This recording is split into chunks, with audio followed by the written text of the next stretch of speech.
Hi, everyone. So glad you're there. Hope you had a fantastic weekend. We're back in action now from 40th and 6th in Midtown Manhattan. We have a lot to discuss this hour. Lawrence Jones is going to be joining us. Don't ask me how I know. And Tristan Harris, co-founder of the Center for Humane Technology. He's got a new documentary out called The AI Doc. It tells you the reality about what we're against and what we should be worried about. And it's not just your job.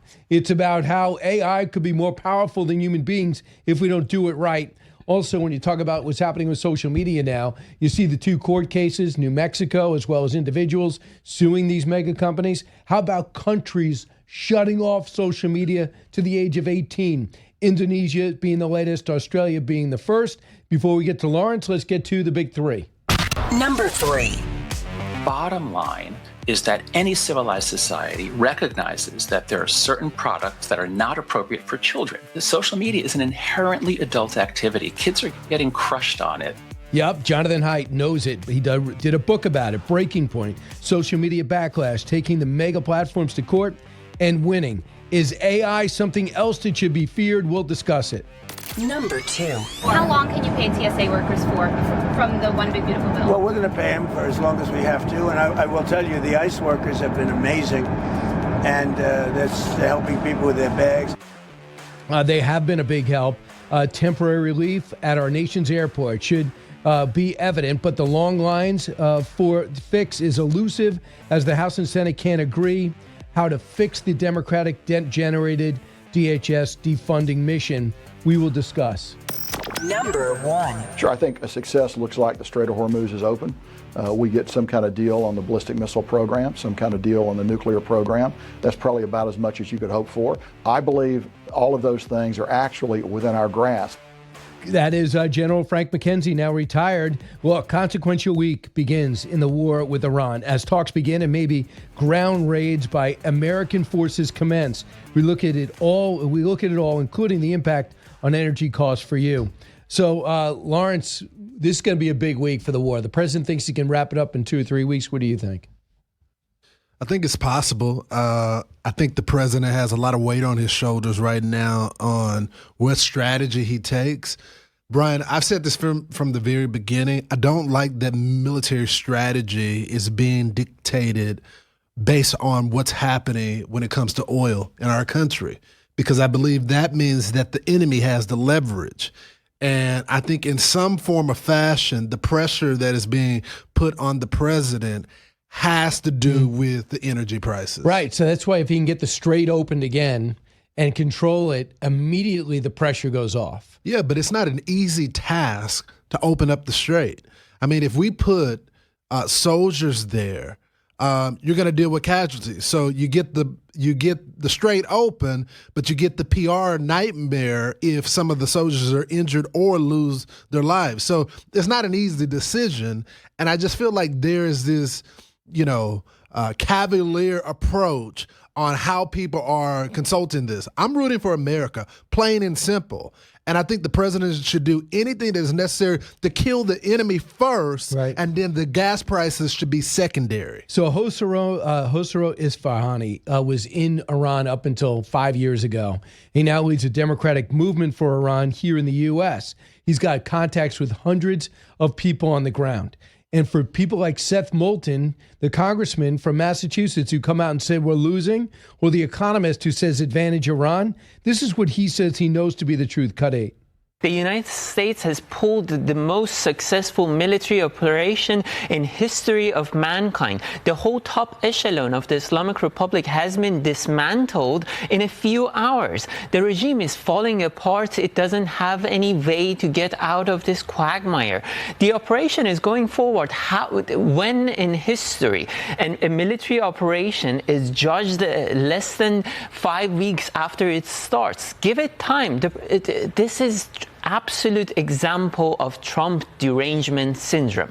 People are unwilling to watch this man succeed. So just so we're clear now, the deck of the people that have inflicted terror on the United States for decades, the organization chart has been completely decimated. All right, so we'll start there. They killed the head of the IRGC yesterday. There you go. So there's another one. Every morning we get a new org chart for the regime. The Navy has been decimated.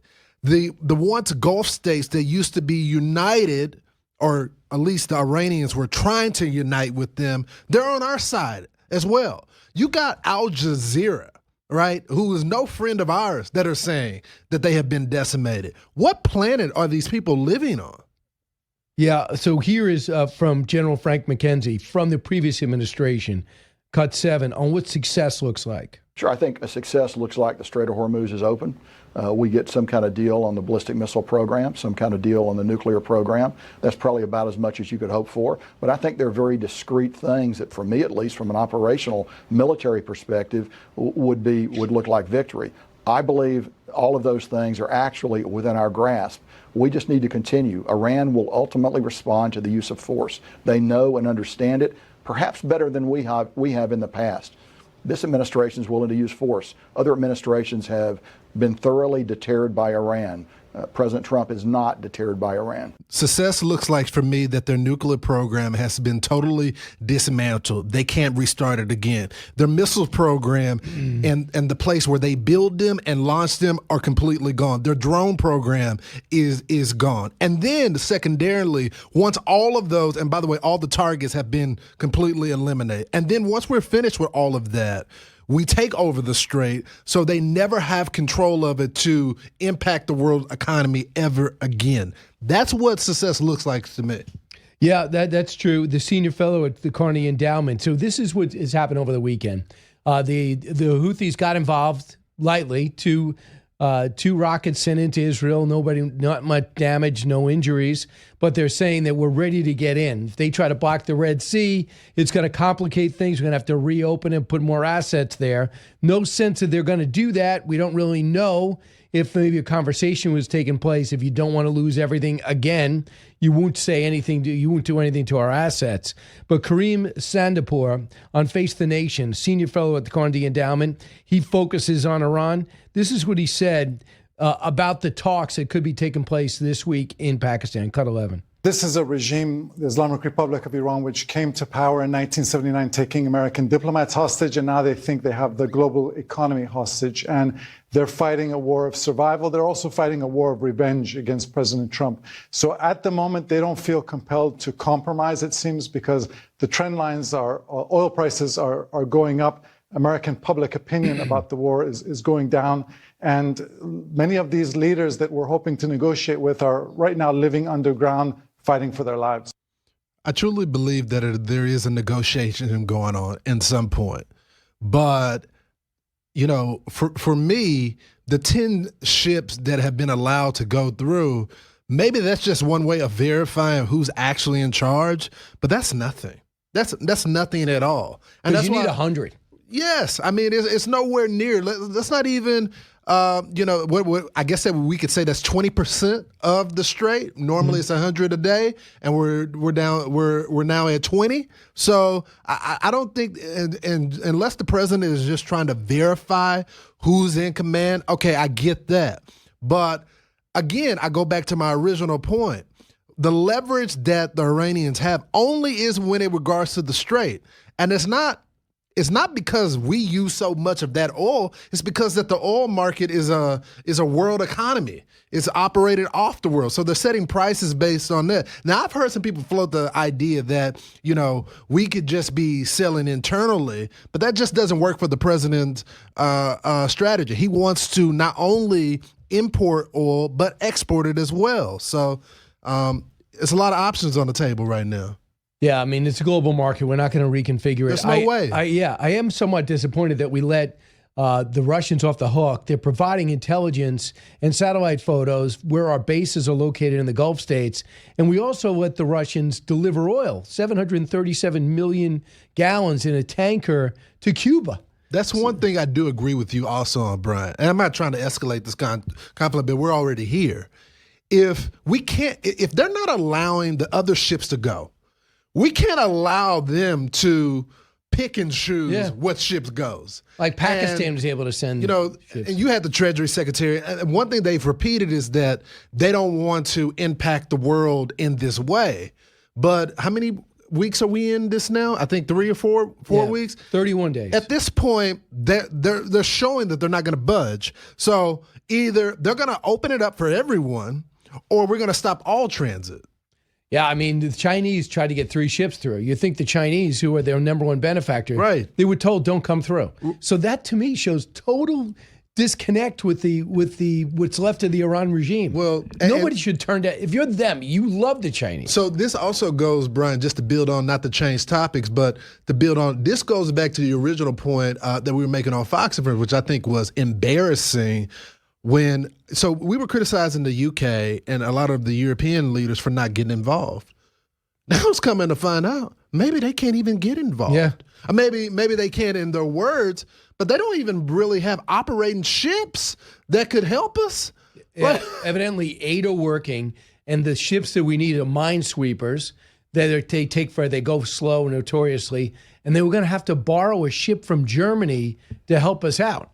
How embarrassing. I mean, you don't want to respond for us, or at least in verbal support. What are you going to do if you're ever attacked? I know. I mean, you're going to need us, literally. So the big question is, if the president uses ground troops, and that's what the belief is, at some point, quick raids to go get uranium, quick raid to go secure an island, some Republicans are not going to be for it. Numbers, Senator Kennedy is one, and Congressman Tim Burchett, too. Cut 15. This Washington Post report that came out today saying that the Pentagon is preparing for potential weeks of ground force operations there by American boots on the ground. Is that a red line for some Republicans? I think it is, but I don't think we're there yet. I don't think we're at the point. I think what we need to encourage, though, is our Middle East partners to engage if a land conflict does take place. I think there's a clear divide, though. Wow. Yeah, also, but I don't understand the phrasing of the question. What do you mean a red line? What are you going to do? Stop the president of the United States from doing his operation? Are you not going to fund the $200 million to support the military as a result of that? I've seen it before. I remember the Iraq. I'm just saying that this operation is nothing like the Iraq operation at all. Making the comparison after the president has shown goodwill and 2 other operations where we got in and got out, why would you limit his options while we're in the middle of the conflict? It doesn't make practical sense. And I would advise every Republican, because he is the most popular Republican, maybe don't go against the president of the United States right now. I understand why the Democrats are doing it. They're rooting against the country. They're rooting against the president. I understand that. But I don't understand the Republicans that are rooting against the president right now. Yeah, the president put on Truth Social, big day in Iran. This is Sunday. Many long sought-after targets have been taken out, destroyed by our military, the finest and most lethal in the world. The president says he's got about 3,000 more places to hit. So the thing is, they're saying don't hit power plants for at least 9 more days. The president, or now we're down to 8 more days. So do you think the president waits that long to hit power plants? Because he's trying to think of the day after. And hopefully this regime is totally flipped. I think the president, if he sees an opening, there was some reports saying that he told the Defense Department to leave some targets, to leave some. So if that's true or not, I don't know. I haven't confirmed it. But he did tell them to leave some targets because he wants to have some leverage of negotiation with that. Okay, I won't hit these places if you leave them out there. But I think we're also, Brian, and I saw this, the chair of intelligence for the House side said he's not being briefed properly about the war. I don't understand it. Even the public reporting that is out there is showing that we're way ahead on our target. So what is he missing? Like what more do you guys want to know about the operation? If I'm the president, I'm not going to leak every single move. I'm not going to tell you guys. And the reason why I say leak is because we know once he tells Congress, then we're going to know as a public. Yeah, Nancy Mace came out of a meeting, high intelligence meeting, and said, I am not for ground troops. Okay, what are you saying? Are you basically giving away what they discussed? Well, she's trying to save her governor's race as well. So she's trying to look for a moment right here. I'm not sure if she is the best person to listen to on this issue. No, I know what you're saying. But these are going to be the factors that figure out where we go from here. I think the president's not going to worry too much about the polls or the numbers right now, but I think he does where the market. For example, when he talks about talks and promising, it helps the market. 100%. If he says, I'm shutting everything off, blowing up all the utilities, the market tanks. So he's trying to still keep his credibility. But as you see, the market's up 366 points right now. With the market, it's like 45,788. So he's looking to make sure the best he can that oil's not too high and the market's not too low. No, he has a dual role. He has to protect the economy, which we all support, agree with, but he also has to keep us physically safe as well. And I think he's done a damn good job at it so far, and he's bought some goodwill. I mean, Brian, I know I keep going back to this point, but when have we seen the Gulf states and the Arab world all on our side? For so many years, we have to fight both. Yeah. And it used to be privately, hey, we got you. We actually think Iran is pretty crazy. And now we have them saying it publicly. I do wish that Saudi Arabia and the UAE would get involved in some way with ground operations, perhaps, or other military options. Yeah. And I know it's been reported that they've been considering. I would like the consideration to go from consideration to doing. Right. Listen, Lawrence, thanks so much. I know you got to get going. So Lawrence Jones helping us out here. Lawrence, so we look forward to seeing you tomorrow on Fox and Friends. Yeah, and then we're going to talk about my revival thing we were talking about in the elevator. And you got a series coming out. Yeah, coming out on Fox Nation this week. All right. It sounds good. You listen to the Brian Kilmeade Show. Don't move.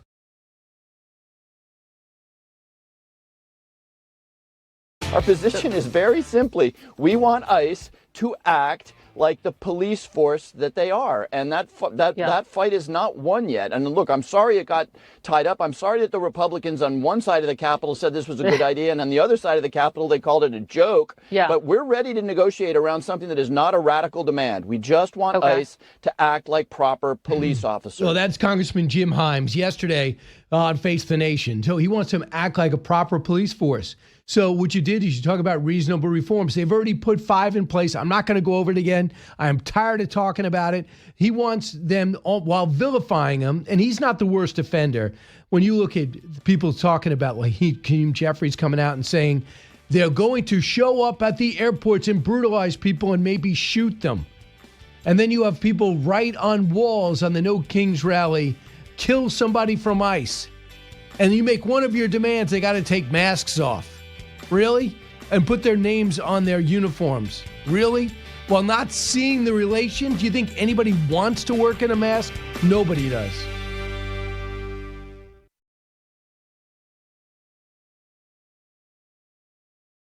I know people who work on AI risk who don't expect their children to make it to high school. How does AI understand pretty much everything? It's surprisingly straightforward. Intelligence is about recognizing patterns. Patterns. If this technology goes wrong, it can go quite wrong. By using AI, we're about to move off of the Earth into the cosmos. If we can be the most mature version of ourselves, there might be a way through this. This is the last mistake we'll ever get to make. That is a great trailer for a new documentary. It's called The AI Doc, and that voice is very familiar to our audience. Tristan Harris is here, co-founder of the Center for Humane Technology. Remember, he was one of the big voices in Social Dilemma when he was the first to highlight in a very organized way the dangers, instead of, he put it all into one, the dangers of social media, what it was doing to us, and how these major companies were coming together to make sure we stayed addicted to those devices. And now courts have ruled that he was 100% correct in New Mexico, the state, and then an individual with one family with at least 6,000 more cases all queued up. But you're not just stopping in social media, Tristan. You went to AI. Yep. You're more worried about that than you ever were of social media. I am, yeah. And Brian, it's always good to be here with you. Thank you for making time for this. And for people who don't know, this film, The AI Doc, is meant to create shared clarity about the problems that we're facing with AI. Because with social media, you mentioned those problems, those lawsuits. We knew there was going to be a big tobacco-style lawsuit. It's just taken 13 years. Everything we predicted. When was Social Dilemma out? Social Dilemma was in 2020, but we predicted all of this in 2013. because you could see from the incentives, and social media was a little baby AI. Think of it as a baby AI pointed at your brain. All it's doing is rearranging which photo or video to put in front of your nervous system for billions of people. And that little baby AI was enough to create the most anxious and depressed generation of our lifetime. You know, Jonathan Haidt wrote the book, The Anxious Generation. Yeah. And now all that's coming true. And what I want people to get with AI is that it's confusing because it's simultaneous sort of a positive infinity of benefit, you know, cures to diseases, new material science, new antibiotics, new solutions to climate change, you know, pumping military benefits, amazing benefits, but it's also a negative infinity at the same time. And if we can have clarity and understand why the upsides don't prevent the downsides, but the downsides can prevent the world of upsides. Think about it this way. Does the cancer drug prevent the biological weapons? No.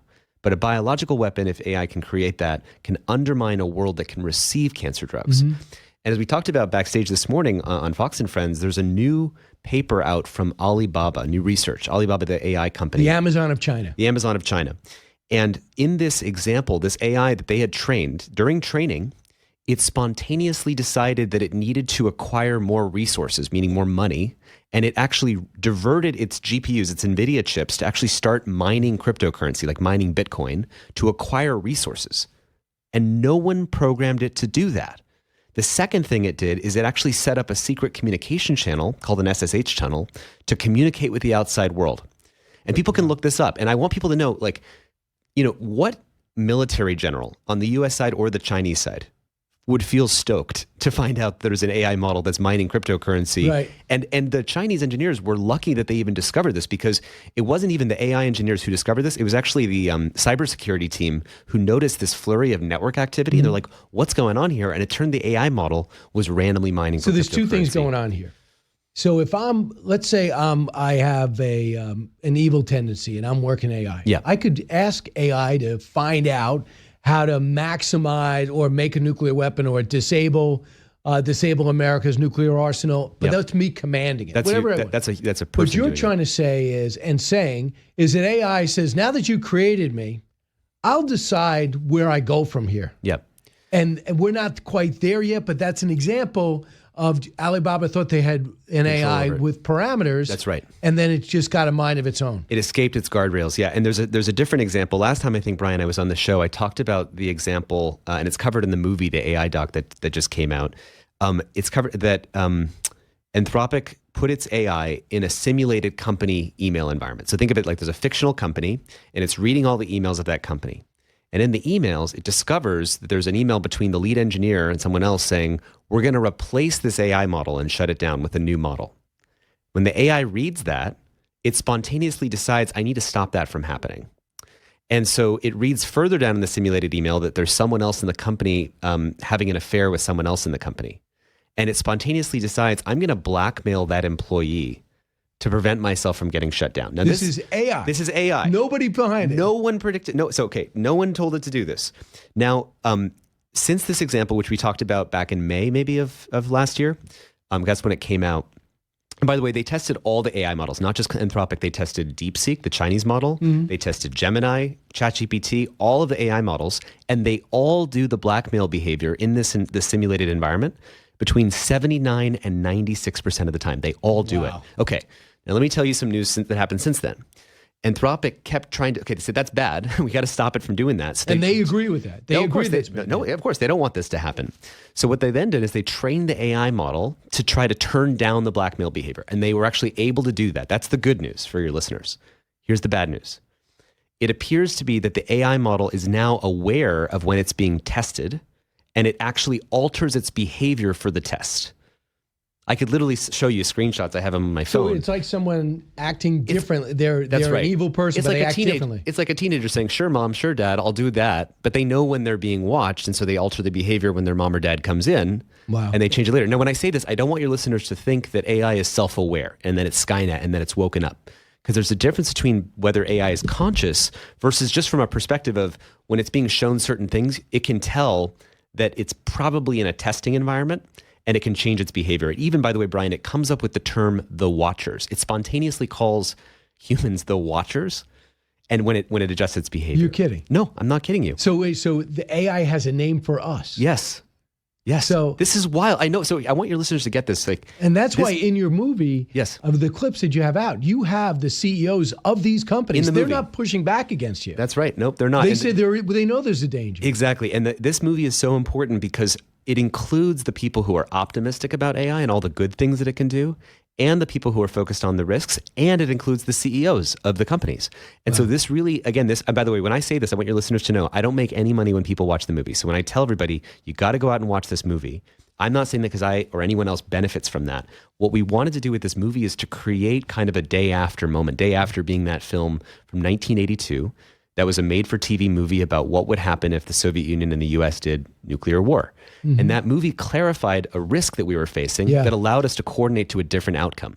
So my deep hope is that the clarity that this film will creates agency of what do we want to choose instead if we don't want AIs going rogue and do doing you crazy sense that China, Alibaba, does China realize this risk too? Do you have any indication that there's a sobriety to it? Yeah, no, they do. And I think, so the thing that gives me weird hope is, Brian, how many of the world's leaders do you think are aware of this Alibaba going rogue example? And I don't think many. I don't think they're many. caught up in their own economies, That's their right. own militaries. Everyone's busy with, there's a lot of things going on in and the that's world right now. private sector. The country's not working on that. That's right. This is a private sector. So this is like if the Manhattan Project, instead of being built by the government, where the government oversight, is being built by like 5 private companies.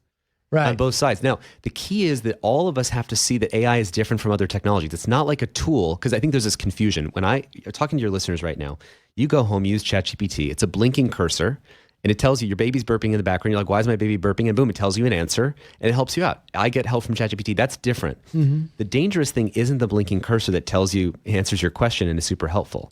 The dangerous thing is that this technology behind that blinking cursor is we're building something like an invasive species. We're building something that can think for itself and make its own strategy. There was an example also recently we talked about this morning of an AI model that was being tested in war game scenarios. So it's basically AI models that are pitted against each other in a war game scenario, and they generated 780,000 words of strategic reasoning about what to do in these war games. And you know what the AI model did? What?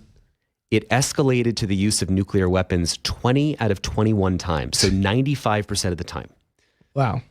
And it generated, so in the same way that it can generate a whole essay, instantly, it can generate more than the collection of words of War and Peace and the Iliad combined of strategic reasoning. It was like 3 times the length of the Kennedy deliberations. Because one thing I hear about weapons is that Anthropic is all over our Pentagon, picking out sites where we could hit, where likely they would keep missiles, rockets, nuclear, whatever. It's kind of a new blitzkrieg, right? It's like the German World War II. It's kind of a new form of AI-enhanced fast war strategic reasoning, because militaries that adopt AI start to outcompete militaries that don't use AI.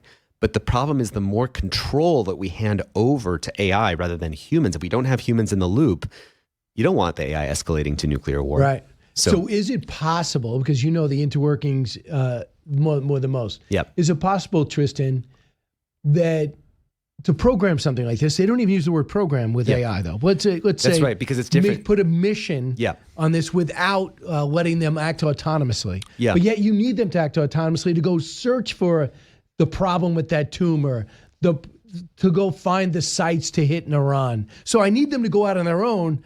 I just don't need them to turn against us. Right. Is there a way to do that? Regulate that? There's a whole technical discussion here of building what's called narrow tool AIs rather than building general and autonomous AIs. Autonomous AIs that are going out and doing crazy stuff that we don't understand and operating at superhuman speed 24/7, coming back 3 days later having hacked cybersecurity infrastructure. That's dangerous. But you can have tool AI, like the AI that looks at a radiology report and can identify that cancer. That's a tool. It's not reasoning to itself about strategy. It's just finding a pattern in data that can help us solve problems in medicine. So you can have some of the good, but less of the bad, but you have to get clear about it. Because how much more time do we have? Well, we could take a time out and come back. Okay, great. So let's do that, because I do want to talk a little bit about social media and the change. Even though it seems old to you, it's very hot now for parents. Back in a moment, you listen to the Brian Kilmeade Show. Tristan Harris is here. He's got a brand new documentary out. He's going to talk more about that, as well as social media banned in Indonesia, banned in Austria for kids under 18, banned in Australia. Should the U.S. be next? We'll discuss it.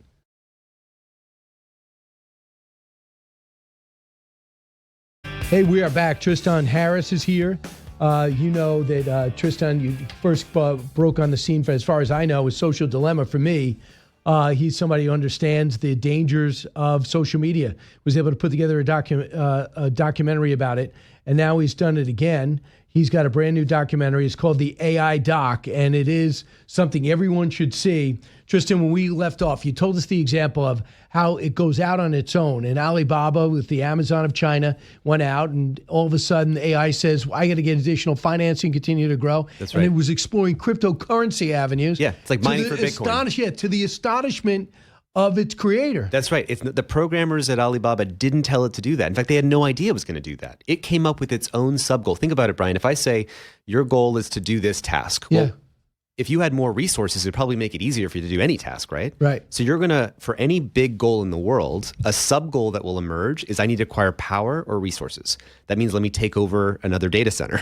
Let me mine for cryptocurrency or Bitcoin so I have more money. There's even a website, Brian, called rentahuman.ai, which is literally a website where AIs can actually pay humans to do real things out in the real world. Sometimes people say, how's that blinking cursor? I actually don't know who did this website, but it's crazy. And I think it should be dangerous. Things should be illegal to do that. You have AIs that are actually telling humans in the real world what to do.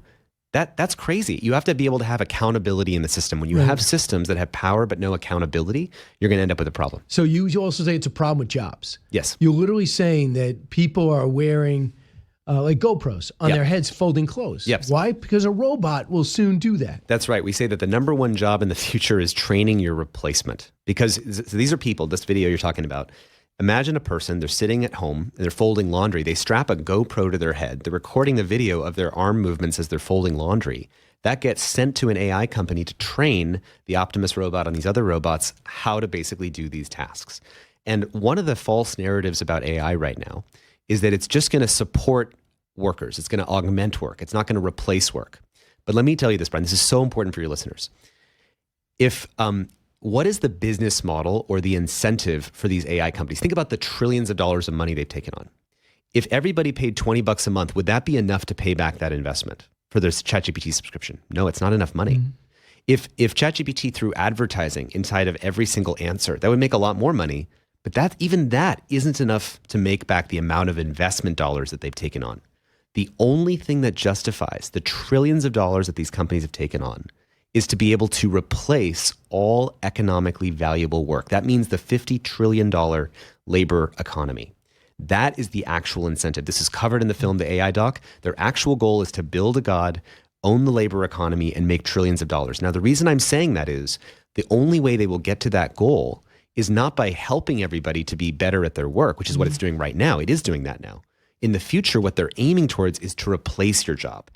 And what that means is in the future, your political power won't matter, because when governments get their tax revenue from these AI companies, because 5 AI companies will hold all the wealth, and when you can't withhold your labor and say, hey, we're going to bargain like a labor union, what power do you have? None. So exactly. So this is called the intelligence curse. When the incentive of governments, when GDP starts to come from AI and not from people, then what's going to happen is governments have an incentive to invest in data centers and solar panels and all this stuff and not invest in their people. And this is the last chance that people have to lock in their political power and say, if I don't want that, this is the moment that we fight back for the human movement. On another note, just when it comes to, it's fascinating, but social media in particular, we know about the New Mexico win. That's right. $400 million, they would get fined, but less money for an individual that said that she was manipulated to addiction on social media. You believe social media was constructed to addict you, and it's really really detrimental to teens. Yes, exactly. We predicted all this in 2013. These lawsuits you just mentioned, we think of this as like the big tobacco moment for social media, like the big tobacco lawsuits that finally led to the changes. Because what came out in these lawsuits, Brian, is that these companies knew exactly what they were doing. They knew that there were sexual predators who were basically contacting young women, young girls on this platform. And the engineer working on that problem told Mark Zuckerberg, told Sheryl Sandberg, told these executives at the company, hey, this is a problem. And they basically ignored the problem, because they get money and resources from having young users on the platform. I think they estimated that the lifetime value of a young user is $270. And they didn't want to lose that young user because what if we don't get them, then TikTok just gets the young user. And it's the same thing we've always talked about, the race to the bottom of the brainstem. This lawsuit, though, is a huge victory in the win for the human movement. So the thing is, I have a series. I want everyone to watch that series, right? Yep. 8 parts. So I'm looking to addict you. I'm looking to put together a product that makes you want to watch 2, 3, 4, and 5. Yep. What's the difference between me doing that and Meta trying to get me to stay on Facebook? Yeah, it's very different. So there you are on Netflix, and if it's like a series, Yeah. you get to choose. I'm going to watch a 45-minute episode. I'll hit pause or play whenever I want to do it. What's different about TikTok and Instagram, it's a supercomputer pointed at your brain, calculating the perfect short-form video and auto-playing the next video literally before your brain can kind of wake up. As you had on my co-founder, Aza Raskin, who's actually the accidental inventor of Infinite Scroll. Yeah, he accidentally invented Infinite Scroll. He deeply, deeply regrets it. Now, to be clear, he invented it before. Someone else would have done it, but he deeply regrets it, and this is a huge problem we got to solve. Okay, and the name of the documentary? The name of the documentary is The AI Doc. It's in theaters everywhere in the U.S. Please go out and watch it. Bring your church group, bring your family, bring your business. It's super important. It is really engrossing. Thanks so much, Tristan Harris. You're the best. Thank you, Brian.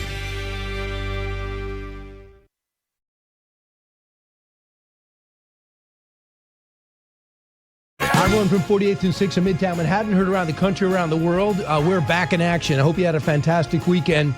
We're ready to go here. We got Ben Hall at the bottom of the hour coming to us from London. And we have General Jack Keane in studio, retired 4-star general, Fox News senior strategic analyst, chairman of the Institute of the Study of War. So, General, here we are in day 31 of a war with Iran that's 47 years in the making. How would you characterize this mission so far? Yeah, well, first of all, I think it's the right goal, the right mission. The American people understand that after the 12-day war, what was surprising to Prime Minister Netanyahu and to President Trump and advisors around them is the renewed commitment that Iran had to all of its goals. And by that I mean they began to rebuild the missiles that they lost. They made a decision to recover the nuclear program, even though it was set back considerably. And they were going to increase their drone production. And they immediately began funding streams to their proxies using different banks to deceive it, this time through Istanbul. Very complicated process. So their goal of supporting their proxies, destroying the state of Israel, driving the United States military out of the region, and using their ballistic missiles as a threat, nuclear weapons eventually. Both of those leaders came together and said, they haven't changed one bit. And how are we going to get them to change? And the conclusion was the only way we're going to get this regime to change is certainly through force. But the president still, if you recall, tried to do some diplomatic effort, and the decision was made, we got to stop this. So it was the right decision to make, and I know some people don't agree with that, but I don't know how you continue to kick the can down the road when Iran is a growing menace and threat, much more so than the other presidents who had to deal with it. There were other presidents who should have confronted Iran because they were killing Americans. That alone should have been justification. Now, the reality is what they could do to us, as much as we want to hold them accountable in retribution for what they did to us in the past, what they could do to us is the reason for this operation. And I think 30 days plus in, it is going remarkably well. We are accomplishing the tasks that have been assigned to the CENTCOM commander on behalf of the president, to the IDF on behalf of the prime minister. And we probably have a number of weeks to go. For our audience, this is condition-based, and by that I mean the enemy has a vote here every day. And we're kind of on, use a football analogy because I think it fits. We're on the 20-yard line. We've made progress. We've come all the way down the field. We can see the goal line. We can see our objective in sight. And we're 20 yards away. And guess what? The enemy is throwing everything they can at us to slow us down. What do I mean by that? They're hiding missiles as much as they can. They're hiding their small boats. They're hiding their drones. They want to preserve some capability to retaliate after the United States stops. And so the targets are becoming more challenging to acquire the target, not to destroy it, but to acquire the target. And that's why they need as much time going forward now as they have had in the past to get to the 20-yard line. At the end of the day, we're gonna get in the end zone for sure. It was pretty amazing to me. You have a worthless currency in the real. You have a country that just got bombed for 12 straight days, and you have water problems in your nation's capital, and still the money you have, you say, is still being sent to Hezbollah, Hamas, and the Houthis. That's the mindset of a government that has no worry about re-election or what the opinion of the people are. Yeah, absolutely. I mean, that's the action that they took right after the 12-day war. I mean, that was back in June. So we've had a lot of time to assess all of that. Yeah, they are who they are. And that's why I'm not optimistic about the negotiations, because the Iranians, what they would have to do to meet our demands is give up everything that we're taking away from them by force. And they're not going to do that. And even if they did that, I still prefer the military option. Why? Because the military option so weakens the leadership that they're going to be in very difficult shape. And the military option does not provide them any economic relief whatsoever. If you negotiate with them and you agree they're going to give up everything, the immediate request they're going to have of us is sanction relief. Mm-hmm.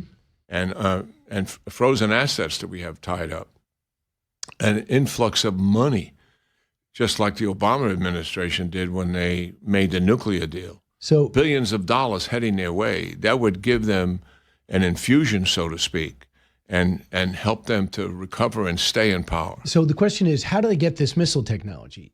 North Korea, according to a report today that you probably knew about already, in 2005 gave them what they needed to have an intermediate range rocket, the one that was attempted at Diego Garcia. And then we have the ballistic missiles are from China.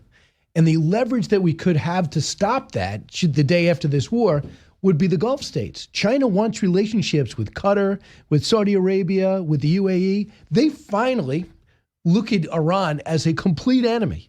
And maybe that would help the possible rearming of Iran, the outlaw state, if China learned that economically you're not going to benefit from anything to do with the investments of those states if you continue to be the benefactor of Chinese military. Excuse me, of the Iranian military. Yeah. Well, would that get their attention? For our audience to understand, the most significant strategic change in terms of U.S. national interests really has to do with the coalition that came together, Russia, China, Iran, and North Korea. And we're just several years into this. But they truly are partners.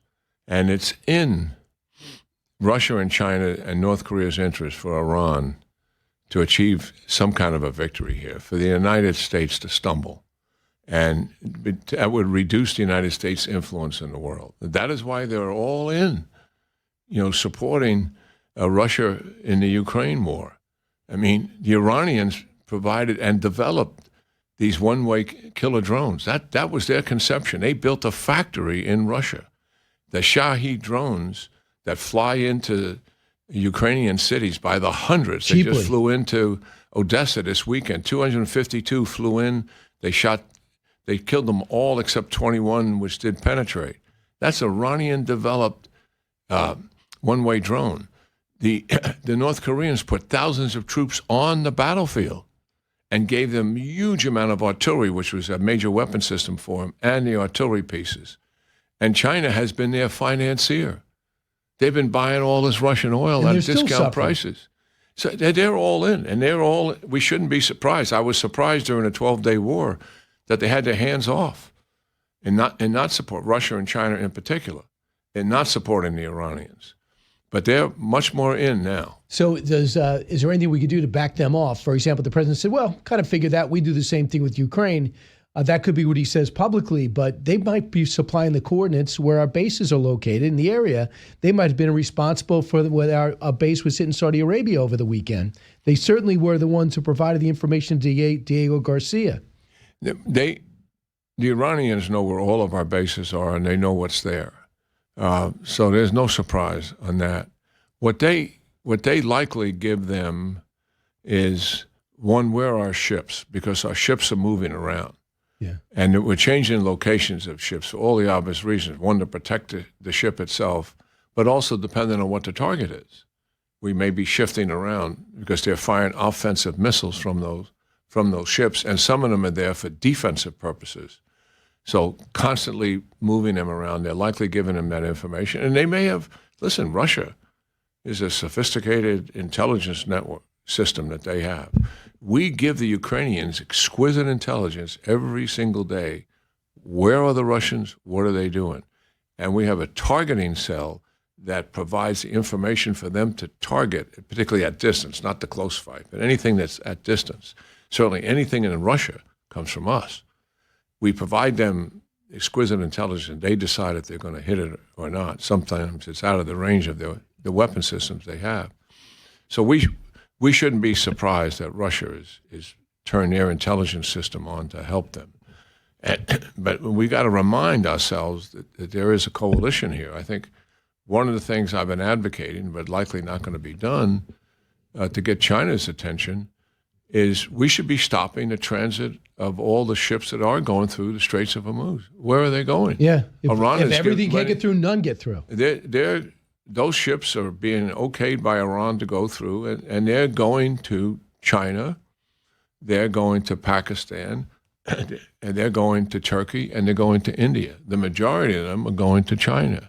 If we quarantine those ships and pool them, and then use it as a threat, now, would it affect oil prices? Yes. But use it as a threat to those countries to get some leverage over them. I'm focused on China, not so much the rest of them. I think that would have major impact on them. Look, if we ever went to war with China, one of the things we would likely do, just so our audience understands, Chinese oil is coming out of the Persian Gulf. They're completely dependent on it. We would lock that up. Yep.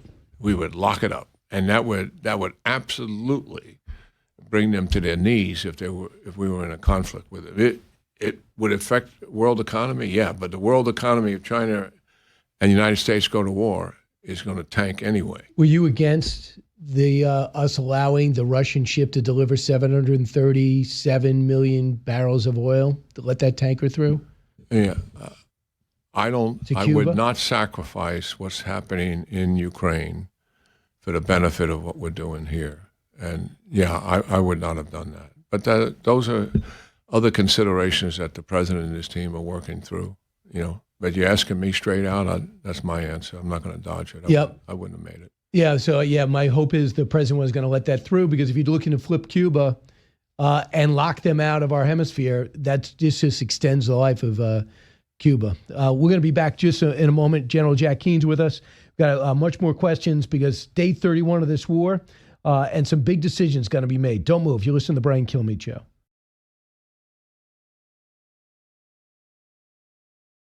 They added another 2, so it was 10 boats.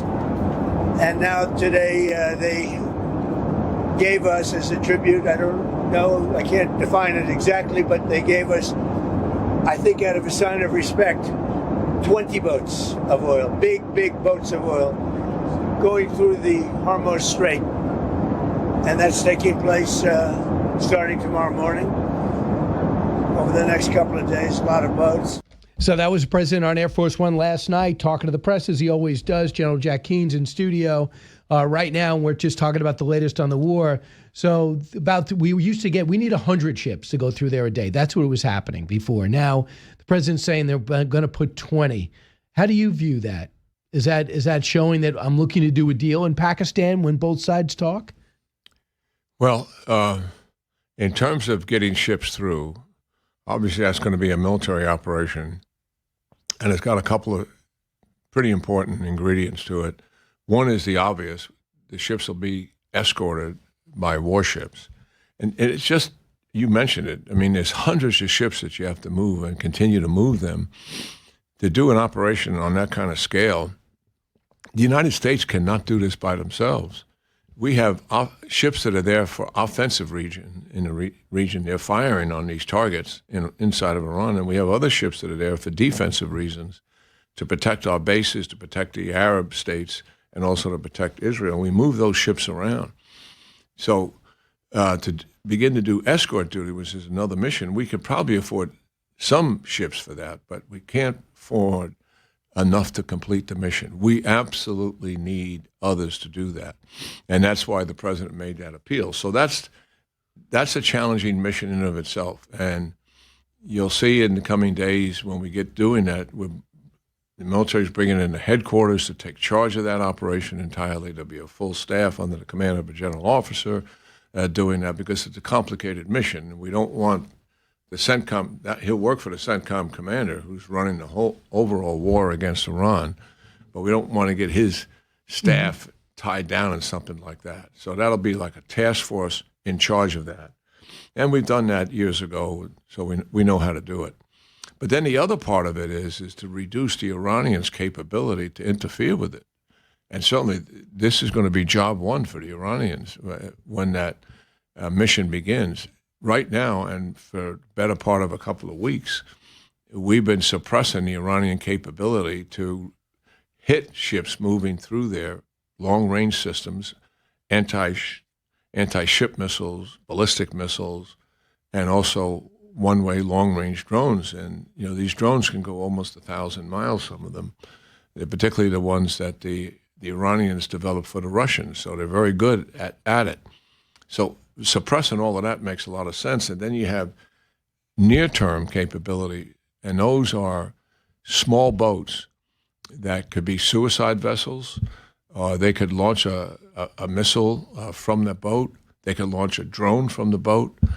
And they also can lay mines. Now, have they laid any mines? Yeah, they've laid a few mines, but they're not interfering with the shipping because Iran shipping is still going through there for China, Russia, India, and Turkey. That shipping is going through, and obviously you can't have a bunch of mines in there to do that. But once we try to suppress this and get involved in it, I would imagine they're going to mine it. They'll try to mine it. And what we've been doing is trying to kill as many of these small boats as possible. And I think we've pretty much eliminated the larger boats that do the mine laying. But the smaller boats, they're trying to hide from us for all the obvious reasons. As I mentioned, they're hiding missiles and the rest of it. So that's why we have brought in, and it's been reported here, Apache helicopters, which are attack aircraft inside the Army. And we brought in the A-10 Warhog, which is a close air support aircraft. This is the only aircraft in the inventory that is designed singularly to provide support for ground troops. That is its mission. And so that aircraft flies much slower and has a huge 30-millimeter cannon on it, and as well as the attack helicopters.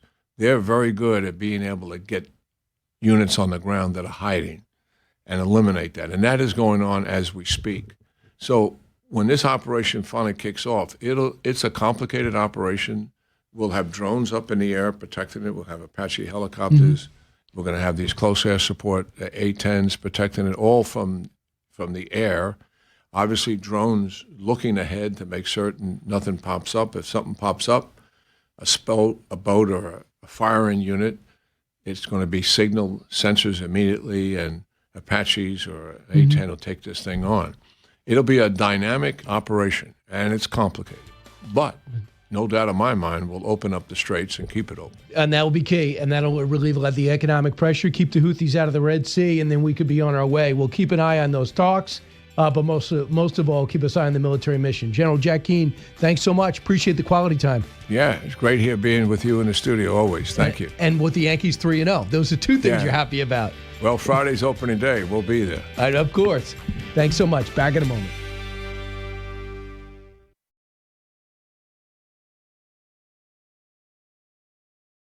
Hey, we are back and in studio. Benjamin Hall, Fox News senior correspondent, author of the new children's book. Read all about it. He's got a Fox Nation special called America's Greatest Churches with Ben Hall. You got a lot going on. Hey, I mean, and of course, you came over with the children's book the same day the war starts. Yeah. Right? I mean, that I know that happened with Brett, very similar. I think I think it was one of the Israeli wars. I think when after October 7th, the same thing happens. But you just got to shelve it and cover the war. Right? I was getting on the plane, and that first bomb landed in Iran, and I thought, like, why am I even going? But we got the word. It's a great book, which actually is based on a true story. That's true. It's actually based on, I traveled to war zones with this little hedgehog in my pocket. It was my children's toy, and it reminded me of home, and it sent messages to them. That toy hedgehog was inside my body armor when we were injured in Ukraine, and it continued to be with me. When I was barely alive, I gripped onto it, and I held it, and I thought of my children at home, and it gave me strength. And so 6-7 months later, I got home, I still had the hedgehog. I turned to my kids, and I said, let's write a book about the hedgehog, how he goes out, saves the day, defeats evil, works alongside other people, and it's turned into this great book. Awesome. So that's out there. Go grab it, especially if you're looking for an Easter present and you want to do something productive. If you can't open up a Trump account, or you already did, go get Ben Hall's book. Ben, just from the perspective of the UK, I've been watching in the morning more the BBC and Sky News and GBN to get an international feel for where the war is going. And I'm struck how many people on both sides of the aisle are embarrassed, angry that the UK military has diminished the way it has. I mean, this is, again, for everything. Yeah. And, at the beginning of the conflict in Iran, the idea was it was political. Keir Starmer, the prime minister, didn't want to get involved because, it's politics. I don't want to do that. Legal war. But what we have started to realize is that we didn't really have the ability to send a navy. We don't really have the ships anymore. And it is a real national sort of crisis at the moment. So at the moment we have, I think, 24 frigates and destroyers, but only one of them is really able to get out and be useful right now. One of them.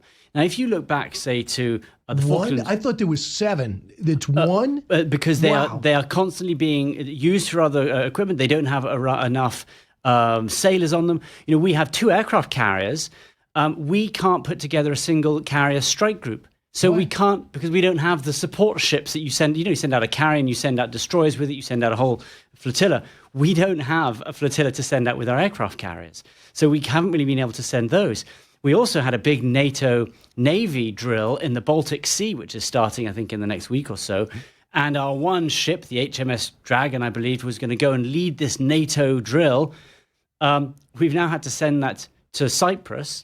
And so the UK is borrowing a German warship for a NATO drill. And you imagine being a Brit who fought against the Germans in World War II, and we don't have enough ships, and we're having to borrow a German one.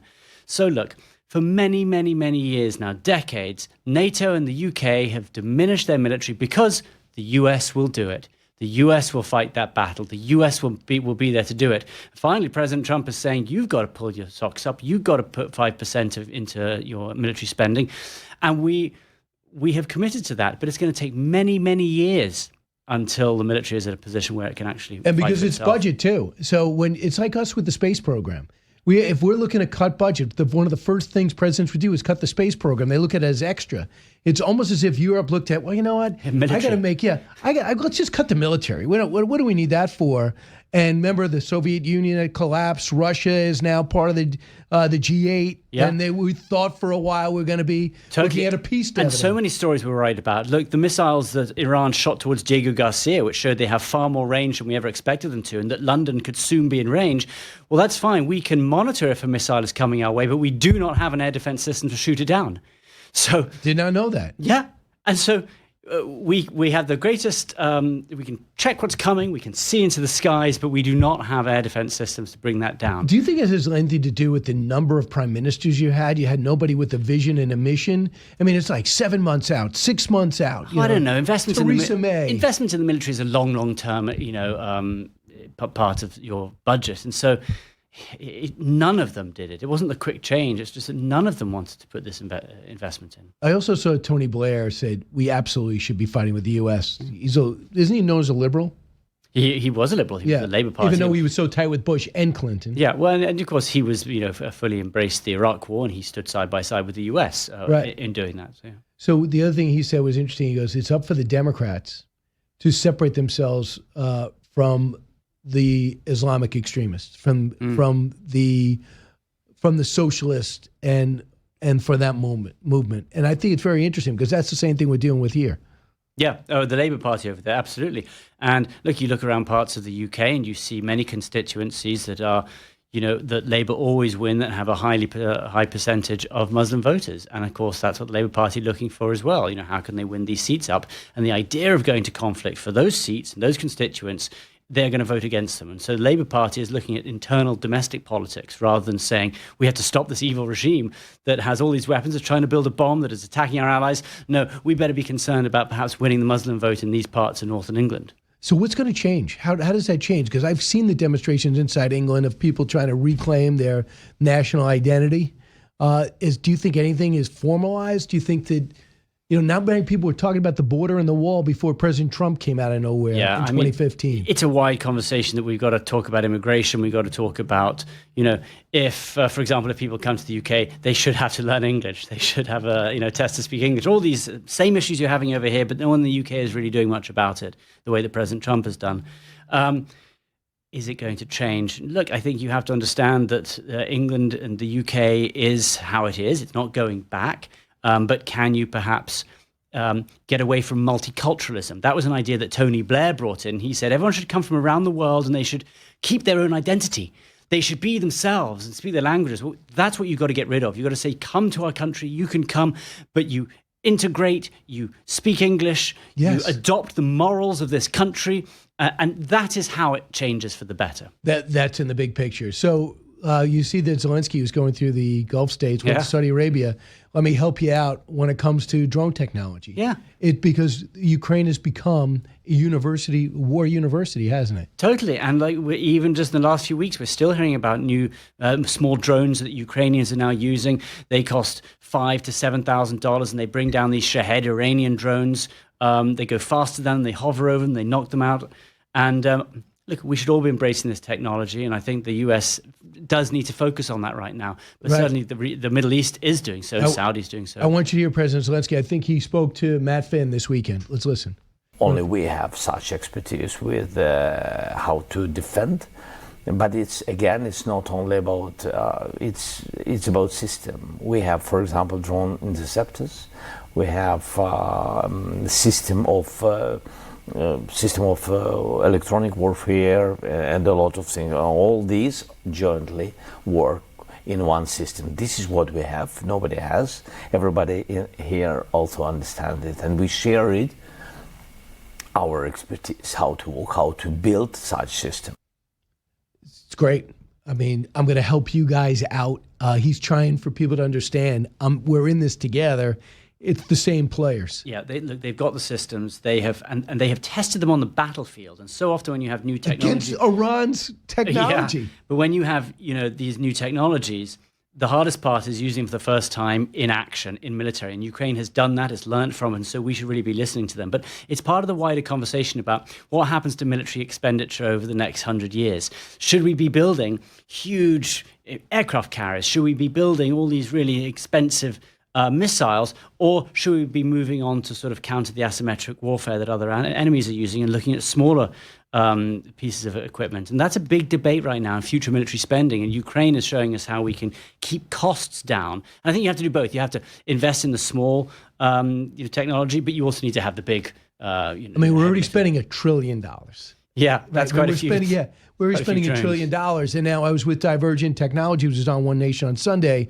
They have found through 3D printing, they can make interceptors for like pennies on the dollar. And they have 30 now contracts with the Pentagon to start replacing a lot of these weapons. Yeah, it's and it is the future of warfare. And I think that you look at Taiwan, if we're looking at China, Taiwan as the future sort of big conflict, Taiwan really needs to be learning about how it can hold back the same way that the Iranians are using these technologies against the US right now. That's what Taiwan needs to be looking at as well. We should be helping Taiwan build up this military force that can fight back the Chinese Navy if it ever comes towards them. And that's using these small drones as well. So there's so many reasons why we need to be investing in this, not just for us, but for allies as well. And I think that it's the future. And Ukraine's doing better. I mean, for the first time since 2023, they picked up miles on the battlefield, 100 square miles on the battlefield. Yeah, I don't think those lines are going to move that much either way. I think, we will have, it seems frozen to me. So you get a couple months where Ukraine is doing pretty well, and then Russia will take a few miles back and forth. But I think widely, those lines aren't really going to move. And that's why we've seen a frozen contract. What is your view on Zelensky? I think Zelensky is the leader that they needed during this war. He's the one man from the very beginning who stood up and said, we will stay and we will fight and we will do everything. Now, there does come a point at which you have to move on at some point. I don't know when that is, but when you come to looking at how do we now start to rebuild Ukraine, what do we look at the next step? It's not when is the right time for him to leave? I don't know, but I think he's been the right person so far. He's been a remarkable leader. He's done everything he's had to do. He's been able to go around the world and deal with different countries. So he's ticked all those boxes, and the Ukrainians have gotten behind him. But I don't know when the right time is to say we need to move on to someone else. That's surely will come with elections and etc. And whether or not that's part of any deal that President Trump puts together, which I think they're saying it might be, that's probably the next step. So you'd have a special on Fox Nation called America's Greatest Churches. So how did you figure out who made the list? Well, I wanted a variety. First of all, for this first series, we've looked at 3 different churches. One, the U.S. Naval Academy, and we wanted to look at how faith and service worked hand in hand. And actually, looking at what we're seeing in the Middle East right now, I sat down and I spoke to a lot of these servicemen and the chaplains in this incredible building and church that they have at the U.S. Naval Academy. And I said, these midshipmen come in here, and you have to talk to them about how they're going to have to potentially take lives. They're going to go into the most dangerous parts of their life. How does faith play a role in that? And what does this church play into that? So we looked at this beautiful church, and we looked at the role it played in service. Then the next one, we wanted to look at education. So we went to Syracuse University. They've got an incredible chaplain. We looked at how that university is embracing faith. Faith can play a role in education and at their sports teams. And how can faith play a role in the sports teams, all out of this incredible building? And then the last one was how church can play a role in disasters. So we went to St. Louis and New Orleans, and we looked at how it was there during Katrina.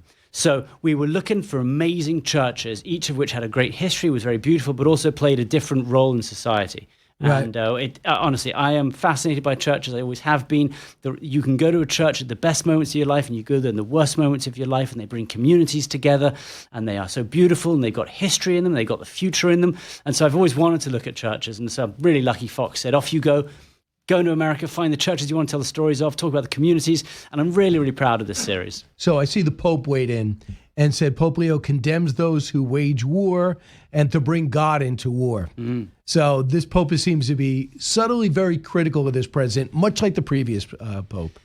And a first American Pope as well. Not like his brother. His brother's a fan. Yeah. Look, I'm not sure what can the Pope... I don't think the Pope can say he supports war. I think he has to say, well, can the Pope say that? Right. Well, I think the Pope can say, we believe in defeating evil. That's... Well, how does that done? Through a strict conversation? Right. A vigorous debate? And so, it's this whole debate, where does religion stand in terms of war and having to step in? And that's exactly what they said in the U.S. Naval Academy. When I went in there, they said, this is evil, and it's good versus evil, and you are going out there and you may have to take lives, but it is for the greater good. And in some cases, that is why you have to go into these conflicts. It's to save people. And that's kind of perhaps the Pope might be thinking that too. If you were going to defeat the Iranian regime that has killed tens of thousands of its own people, that is putting at threat, 2 months Israel ago. wants to wipe out that country, wants to knock all of our countries down. Is it for the greater good? Is it defeating evil to go and hit them and try and get rid of them? I would say yes, but I'm not the Pope, so right. What do we know? And we're never going to be the Pope. I know you should believe in yourself. Don't worry, Brian, you've got a shot at it. I'm pretty sure I blew that a long time ago. Hey, check out Benjamin Hall's brand new series. It is on Fox Nation right now, America's famous streaming app, America's Greatest Churches with Ben Hall. Ben, thanks so much. Great to see you, Brian. Back in a moment.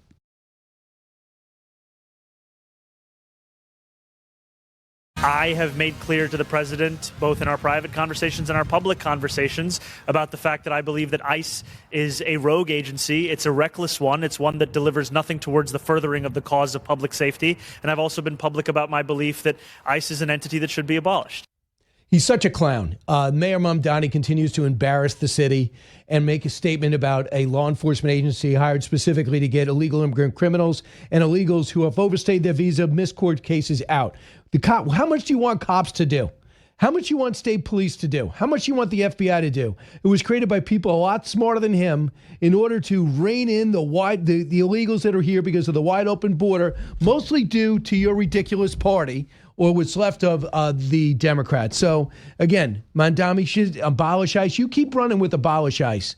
You know where abolish the police comes from, or reimagining police? It basically costs you through 3 branches of government And then, of course, the fourth branch, because the president's been in power, to put those Supreme Court justices in place. So that is Mandami. I was able to go to the Inner Circle event because John Catsimatidis was kind enough to invite me and give me a great seat. But I just couldn't believe how people are mocking the fact that a lot of his policies are socialist and ridiculous. Free buses, free housing, control the rent. They were singing about it in an odd musical parody. But in the big term, I can't laugh about it because I'm watching in real time a city being ruined and being led by somebody who can't even find the time to salute somebody and condemn the killing of an 83-year-old veteran who was overcome cancer in war to get tossed on the subway tracks and later die 2 days later by, drumroll please, an illegal immigrant with a huge criminal record that didn't even belong here anymore. At one point, you think he would have said, I feel terrible for the 83-year-old who lost his life. No, that didn't seem to pop up at all. What can you do? Meanwhile, on a lighter note, on One Nation over the weekend, I had a chance to talk with Randy Levine, who's the president of the New York Yankees.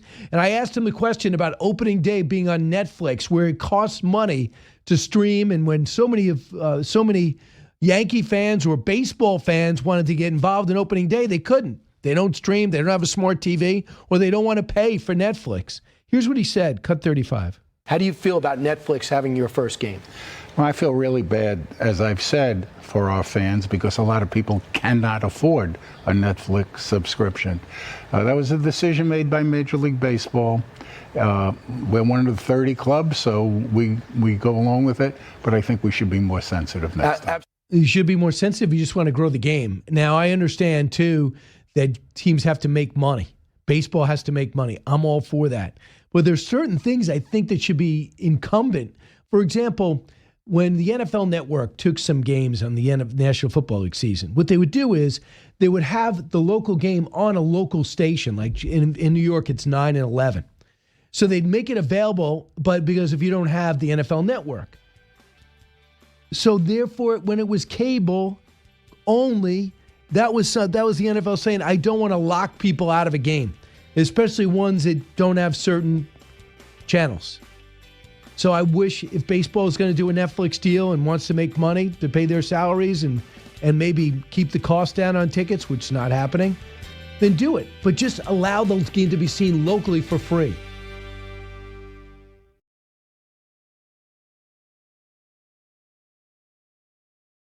So let's bring in Michael Goodwin now from the New York Post. Michael, where do you think this conflict with Iran is going? Good morning, Brian. Well, it certainly feels as though it's coming to some kind of inflection point that either America was able to make a deal to meet the goals of the war itself, or we pull back if we get that deal, or if not, then of course the gates to hell are open.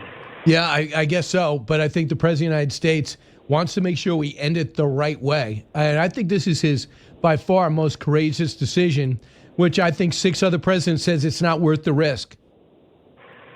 Yeah, and you know, Brian, I think it's amazing how many Americans, I think, still don't understand why this was necessary, why the president made this decision. And it's almost as though they've forgotten, if they ever knew, the lessons of the last 47 years, where every president saw Iran as a great danger, and even more so as the nuclear program grew, as the work on the missile system grew, and as it began to fund its proxies in other countries throughout the region, in some cases around the world. And so this was continuing, no signs of a let-up, no signs of a change, quite the opposite. Each new leader of the regime in whatever area always said the same thing: death to Israel, death to America, the little Satan, the great Satan. And as the weaponry got closer and closer to being able to make that happen, it had to be stopped. And the president, along with his predecessors, gave them every opportunity to stop it voluntarily, and he simply refused and continued not just to develop weapons, but to create trouble, to try to kill Americans in the region and around the world. So it had to come to some conclusion. So General McKenzie, who, as you know, was under Biden, who was chairman of the Joint Chiefs he was head of CENTCOM under Biden. He was on Face the Nation, and they tried to get him to say this war is going bad, and he is not buying it. Cut 4. This is part of a plan that's been in existence for many years. What we're doing right now is we're reducing Iranian ability to target ships in the Strait through their short-range missiles, their drones, and other activities. We do that by maintaining air superiority over southern Iran on a 24/7 basis, looking for where these missiles are and striking them relentlessly. Once we reduce those to a very low level, then you'll be able to go in, if necessary, sweep for mines. I'm not certain they put mines in the water yet. I predict eventually they will. It's their nature. But we have the ability to do this. We're on plan. I'll be honest with you, Margaret. I've simulated this many years in many positions at Central Command. We're a little further along than we would have expected to be at this point in all the simulations that I've seen. Now, that's what we keep hearing from everybody in the know. Now, here's a guy in the know but no longer active, and he's saying the same thing. We just got to keep politics out of this war. Is that possible, Michael Goodwin? Well, look, I think one thing, Brian, is that the no kings attitude, which is essentially about Trump, has bled over into a general resistance that has affected the war as well. I mean, the left-wing media declared it a quagmire, I think, on the third day. And you have all the Democrats who only want to stop it. Now, I understand nobody wants to commit the country to war unless it's absolutely necessary. But when you look at the facts here, this operation seems to fit that criteria, and yet the Democrats are not able to even be rational about the threat that the Iranian regime represented. And in your column, you talk about how people want to blame Israel for the war, that we're in this war. Can we get out? Can we grow out of this and get mature about this and understand it's in our interest? Where does that come from? Yeah, look, Brian, I think a lot of it's just simple, plain anti-Semitism. They're looking to blame the Jews for whatever happens. And as I make clear in the column, it's very interesting to me of the double standard. First of all, they're accusing President Trump of being led to slaughter like an innocent lamb by Benjamin Netanyahu. So Trump has been called every name in the book. This is the first time I remember him being called a dupe of somebody else. But there's another dimension, Brian, which is that the Arab nations, our allies, Saudis, Qatar, Bahrain, and the Emirates, they are not fighting this fight. It's America and Israel, and yet Iran is attacking them. Yes, but they're not fighting back. They want America to finish the job. Well, that sounds a lot like Israel, but nobody's accusing Trump of being hoodwinked by the Arabs, or nobody is saying the Arabs are, good point. Traitors to America. I mean, that's why I say it's simple and clean anti-Semitism. That's what's driving a lot of these accusations. So let's talk about the No Kings rally. A network of 500 groups with an estimated $3 billion in combined annual revenue is behind the coordinated No Kings protests, including one billionaire named Neville Roy Singham, who happens to be in China right now. He's funding a lot of it. He's trying to sow chaos here. It's an alliance between Democrats and Islamists and socialists, wreaking havoc in our city, led by people like Bruce Springsteen and Robert De Niro, who seem to be dupes in this whole thing. So they want to come out and say Donald Trump's a king? Is that the same guy whose Supreme Court just told him that he can't have tariffs wherever he wanted? Is that the same king that can't get funded, the TSA funded? He must be the worst king ever, because it seems to me that there are checks and balances and he's functioning in a democracy after winning 2 of 3 elections. Yeah, I think one of the problems on the left is they don't really believe in democracy when they lose. And I think they have no answer for why Trump was elected. And which means that they're just not interested in the facts. They're not interested in what it was that made Kamala Harris the laughingstock and still does. They will not admit that to themselves. Perhaps if they did, they could help come up with a better candidate. But so far, Gavin Newsom, really? Or Harris again, really? I mean, this is the problem of the Democratic Party, that hating Donald Trump, it seems to be their go-to emotion, and they have no other thoughts about their own party and who would make a viable presidential candidate. Don't worry, Gavin Newsom's queuing up. Kamala Harris is there, Governor Beshear, Governor Shapiro, and I guess a whole host. I guess Mayor Pete Buttigieg, terrible Secretary of Treasury. Good, congratulations. It's going to be a crowded stage. Michael Goodwin, thanks so much. My pleasure, Brian. Thank you. You got it. By the way, if you want to hear some of the critics of the war, listen to Congressman Jim Himes, who should know better because he's on the Intelligence Committee, who understands, you would think, the threat of Iran. Listen to him yesterday talking about Rubio saying Russia isn't making a difference in the war. Cut 10. I think it is very much in Marco Rubio's interest as one of the chief cheerleaders of this war that the American people are now coming to realize is a catastrophe, another quagmire for Marco Rubio to say things like, oh, they're not making a difference. Well, I don't agree with Marco Rubio on that point. The Russians have capabilities, things like using basic satellite technology, which you can do commercially, by the way, to find our aircraft carriers. Our military bases in the region, Margaret, right now are supposedly uninhabitable. Why do you think that is? That is not true. They are inhabitable. We got people there. What they did is cleaned out the embassies because they don't want innocent people hit who aren't equipped for war zones. Understood? Number two is it's not a quagmire. It's not a catastrophe. Remember all these people, when they said it and who they said it to, because they're going to be all held accountable. I'll be accountable, and you can be sure of that. And this will be a big week to see if talks go anywhere in Pakistan and what the president's doing with the soldiers who are now finally in theater. You listen to the Brian Kilmeade Show, 1-866-408-7669.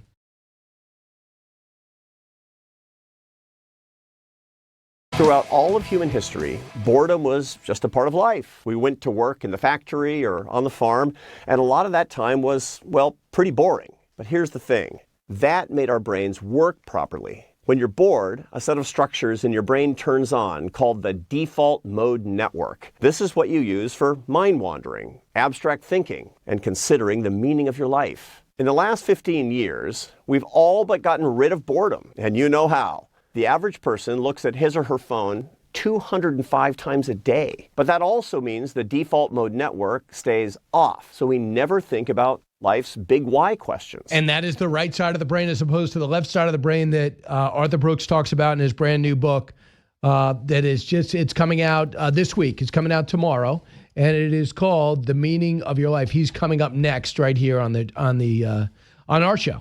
And then he's going to be on One Nation on Sunday. So it's going to be great. We always love talking to Arthur, and he also teaches that happiness course, extremely popular at Harvard. And then he wrote a couple of books about that too. I do want to bring up what's happening on social media. You know, the court case in New Mexico that hit up Meta for $420 million. And then the individual that sued Meta for addicting their daughter to their online apps, Instagram, as well as YouTube. They all paid the price. They all lost. Here's their attorney, Mark Lanier, about what could be coming next now. Cut 28. Oh, we've already got thousands of these lawsuits on file. I'm sure there will be a boatload more. And this is the tip of the spear. And you've got to remember, this is what's called a bellwether. It's the first trial.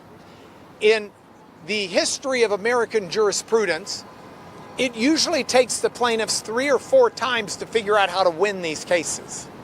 The plaintiffs are supposed to lose the first 3 or 4. We won. And so that's provocative in what it says to everyone. So the question is this that tobacco moment, the DWI moment, moms against drunk driving? In the 70s and 80s, drunk driving out of control, and now you have generations that grew up who would never think about getting behind the wheel of the car, the advent of Uber, the Uber apps and Lyft, and that also helps too. Is this that moment when it comes to cigarettes, which, by the way, are making a mini comeback thanks to Hollywood? So when it comes to social media, I was struck by how many countries. I thought it was just Australia. I said, well, Australia realized the problem. They did something pretty extreme. They essentially banned it. They banned it for kids under 16 years old. Guess who followed them? Austria, Denmark, France, as of this weekend, Indonesia, Malaysia, and Spain. Restricting access, Brazil, China, Germany, Italy, Norway, and Portugal. Considering bans, India, Greece, Poland, Slovenia, UK, and US. So we'll see. The New Mexico verdict, Meta owes $375 million. The California verdict, Meta owes $4.2 million, and YouTube owns $1.8 million. The other apps like TikTok paid out of court and did a settlement. So essentially, this could be at a tipping point in terms of social media. And I think people are waking up. No more phones in schools. They said that was impossible. Listen to Jonathan Haidt, a real expert on this from NYU, Cut 30. They're being shown horrific stuff. They're getting addicted. They're being approached by men who want sex or money from them. American society is waking up this year to the idea that this is insane, what we have done to our children. Social media is not appropriate for children. The companies have proven over and over again they will not make it safe. So I think it's time that we should say this is an adult activity. Talking to strangers, to anonymous men online, this is insane. Yeah, and what they say is you're also getting depressed.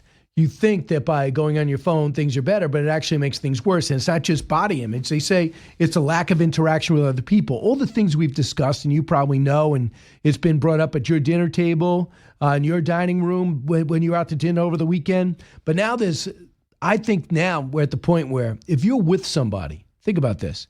If you're with somebody and they whip out their phone and they're scrolling while they're talking to you, where you're with three people and two of them just have their phone and just kind of going through it arbitrarily, unless you can explain yourself, people are going to go, that's rude.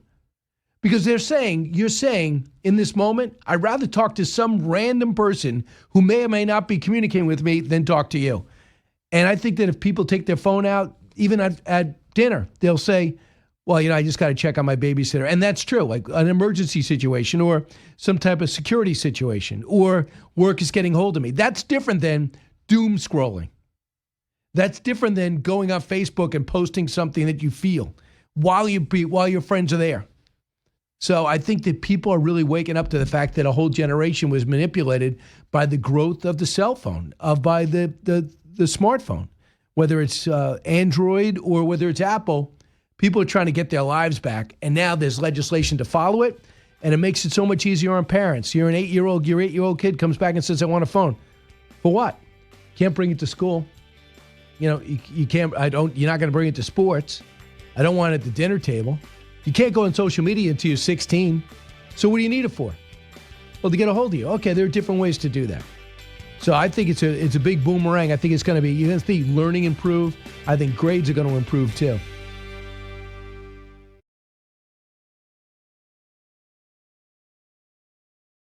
What's so funny? You city folk, you worry about a lot of shit, don't you? Yeah. My wife basically told me she doesn't want me around. Is she redhead? I'm just saying. How old are you? 38. 39. Yeah. You all come up here about the same age, same problems. Spend about 50 weeks a year getting knots in your rope, and then you think 2 weeks up here will time for you.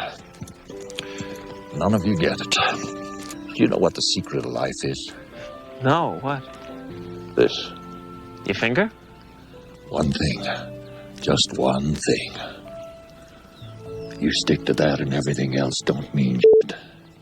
That's great, but what's the one thing? That's what you gotta figure out.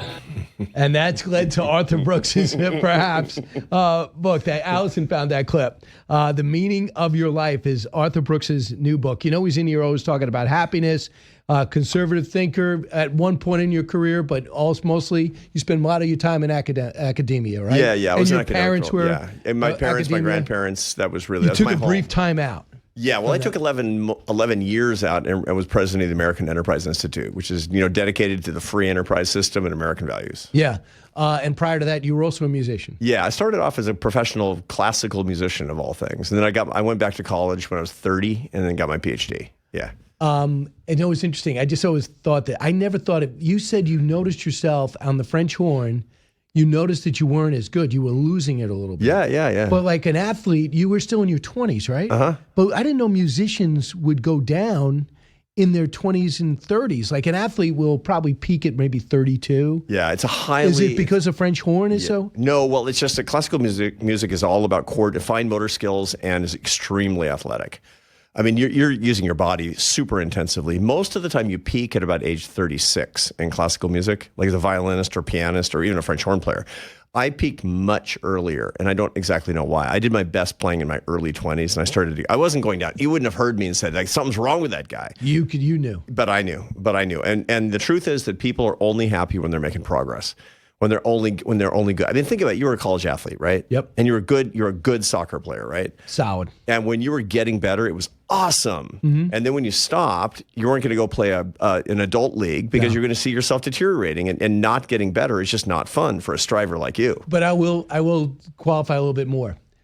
If I thought, like, if I was good enough to go pro and I was working my way to pro athlete, then that would, take an intermediate step and then this step, then it would have been fine. But the minute I realized there's nowhere for me to go. Right. 22, I'm done. I don't want to go on Sunday and play a game that if I win or lose, it doesn't matter. Yeah, for sure. There's no standing. Well, there's no progress But in there's that. so many people I know that do that. Well, because that's their avocation, that's their hobby, and they get a lot of enjoyment from that, and you get enjoyment from other things. But the truth of the matter is that the secret to purpose in life is progress. And this is an important thing for us to keep in mind. Look, you and I come from, you come from the Kilmeades of County Cork or something like that, right? I mean, some Irish...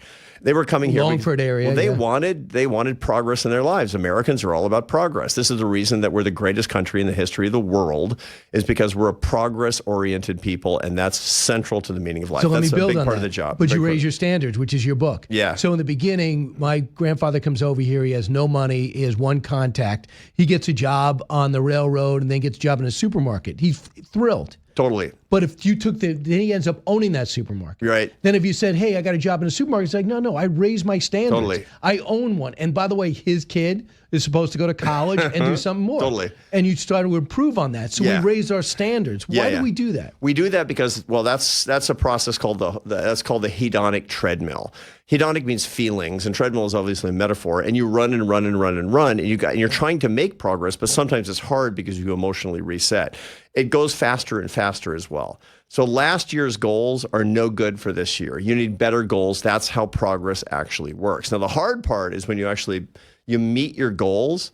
Like, I want to make $1 million, and you hit $1 million. You're like, I thought it was going to feel so great. I guess I need $2 million. And the important thing to keep in mind is that there's certain things in your life that you need that actually are not going to come from these worldly goals. And they really come from your faith in God, your relationship to your family, your close friendships, and the good you're trying to do in the world through your work. What's interesting, for your personal thing, you found that out, I guess, one of the first times when you got tenure at Syracuse. Yeah. So you got tenure. We're going to go out to dinner. We're going to celebrate. Yeah, I know. And you didn't feel, even though you had that security you sought after. I busted my hump for years because, tenure in higher ed, for those who don't know how universities work, you get this permanent contract. And when you're in a top university, it was the top school in the world for my field. It was hard to get tenure. And I thought, man, when I get it, it's going to feel so sweet. And my wife and I went out to celebrate when I finally got my tenure. We spent the whole dinner discussing the fact that our toddler son had bitten another kid in preschool that day. Right. And at that point, did you start to realize where you were heading with your life? Because you wrote the book, The Meaning of Your Life. Back then, were you wondering, why am I not satisfied? Yeah, totally. And by the way, there's a happy ending to that biter, that kid. He grew up to become a U.S. Marine. He's a sniper in the Marine Corps. He's turned his negative energy outward on America's enemies, right? Yeah, my daughter, who's now here working, we used to have problems with her. Yeah. And other kids, but she's aggressive, and she turned out to be a Two of my great kids are Marines, so there's all kinds of your violent kid can do good in the world is the whole point. But sure, I started thinking about happiness very seriously because these are the most important things. I started studying it at that point. But so Arthur, doesn't it show a balance that you're not narcissistic, so you have this thing and at dinner celebrating what you achieved, right? But you really care about your family. Doesn't that show a healthy ego? Well, sure, but it's also not fun. You know, the whole point is we went out to celebrate the fact that I had this real achievement that was really good for my family. Right. It was a pinnacle of my career at the time. Now I think back and I'm like, whatever, man. Right. Because you think back on your past accomplishments, like Grandpa Kilmeade. He's like, it was a real accomplishment to work at a supermarket, but 10 years later, it would have been marked that he's actually not doing anything in his life. And the same thing for all of us is actually what it comes down to. So what you do, you point out into ancient philosophy. Your knowledge is unbelievable. You read the classics, and you point out the Tolstoy story. Yeah. So here's a guy, acclaimed author, already probably internationally known, but he's depressed. Totally. So and what does he do? So Leo Tolstoy had already written War and Peace. This was the most famous author in the world. He had been nominated for the Nobel Prize in Literature 4 times. He was married and had 13 kids. He was super rich. He was super well known, but he was completely depressed because he couldn't figure out the meaning of his life, and he thought that more success would bring it to him. Then he went and studied science. He thought that would find the answers for him, and it didn't bring it to him. And so he literally was on the brink of committing suicide. So what he did instead was, like, at one last gasp, he went to this little tiny village in way out in the far east of Russia, where he lived, and nobody knew who he was. So he's a big celebrity walking around. They can't even read, so they don't know who he is. And he's just watching him live. And they're going to church, and they're praying, and they're laughing, and they're kicking a ball around, and everybody's dancing. And he said, it turns out the meaning of life is being fully alive with people that you love, and that changed his life forever. And he got to that conclusion and left and went back. And he went back and he spent more time with his family. He spent more time with his friends. He started getting way more serious about his Christian faith. He was a deeply committed Christian until the end of his life, and he died a happy man. And Dostoevsky, author of The Idiot. Tell me about him. He had a gambling issue. Oh my gosh. Unbelievably successful. Dostoevsky, right? He wrote some of these incredible novels. He's probably the greatest novelist of all time. The Brothers Karamazov is this psychological thriller, as a matter of fact. And he had this terrible, terrible addiction, which is he couldn't stop gambling. And at one point he was so in debt that he made a deal with a publisher that if he finished a novel in just a month of a certain number of words, that they would pay off his gambling debts. And if he didn't make it, he would turn over all of his royalties for the next 10 years. I mean, this was like super high stakes Vegas. So he dictated this novel to this woman, this like young woman that just like did dictation really quickly. And he wrote about the life of a gambler. It was really about his own life. And at the end, he fell in love. They fell in love with each other. They got married, and she cured him of his gambling addiction through undying true love. So that filled the gap. Once again, and this is the deal. As everybody's listening to us right here, all the strivers who want more success, good for you. Why do you have that? Because you're Americans, and I love that. But there is no substitute for the love in your life. That you will not find meaning without it. So can you be a striver and have that balance? Yes, you can, but you have to do harder work. The truth is that a lot of strivers who are looking for success in outwardly rewards of money, power, honor, Instagram followers, whatever your thing is, if you're thinking that you're going to find the meaning that you seek, the purpose that you seek in those things, you're going to die frustrated. You have to understand yourself. You have to diagnose yourself as somebody who's particularly at risk. So it's so interesting. So we're talking with Arthur Brooks, who's got this book called The Meaning of Your Life. He takes on big topics. So you talk about that we have a left brain and a right brain. Right. And we don't develop the right brain. That's right. But to develop the right brain, one of the best things you could do is be bored. I know. Stare out the window on a train instead of staring at your phone. Stop reading for a second. One of the reasons that young people today are more depressed and anxious than they've ever been, and everybody knows this is true. At many colleges, more than 50% of the students are getting counseling or getting psychiatric treatment. And you know this in reality because you teach at a college. I teach at a college. Harvard. Yeah, exactly right. And at Harvard University, they're not worse off than everybody, but they're not better off than anybody either. The reason is because we have a right hemisphere of our brains dedicated to purpose and meaning. That turns on when you're bored. And when you look at your phone, which the average person in America does 205 times a day, you kick yourself over to the left side of your brain, which is technology and analysis and answering how-to questions. God forbid you should start looking at ChatGPT to answer your personal questions.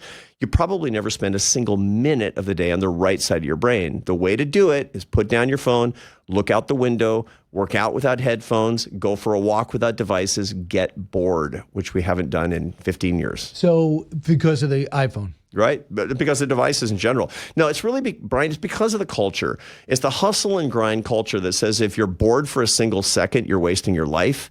And that you have to go harder. And the iPhone, all it did was, personal devices, personal screens, they were just a better way of never being bored. So the problem actually led to the solution, which actually worsened the problem. But don't you, let's say you're on your phone or on your iPad or in a book, right? Nonstop, book. I love to read. When I have some downtime, I love to pick up the paper. Is that not working the right side of your brain? So books are better than screens because they actually require that you use more of your brain and more of your imagination. What the screen is dedicated to doing is capturing all of your imagination, capturing all of your bandwidth, so you don't have to do any work at all. So books are way better. By the way, TV is better than small screens, and books are better than TV, to be sure. But you need lots of time away from everything as well. You need to be bored. So you put this book together and you categorize people. You have quizzes throughout the book to see where you're at in exactly. this. What led you to coming up with the idea that you could put together a book that would allow people to understand the meaning of your life? Like, how long have you worked on this? 5 years. I've been working on this for 5 years. And what I've found Does it feed off your happiness classes? Oh, yeah, for sure. This is the most important topic I teach in my happiness classes at Harvard. People, they just eat it up.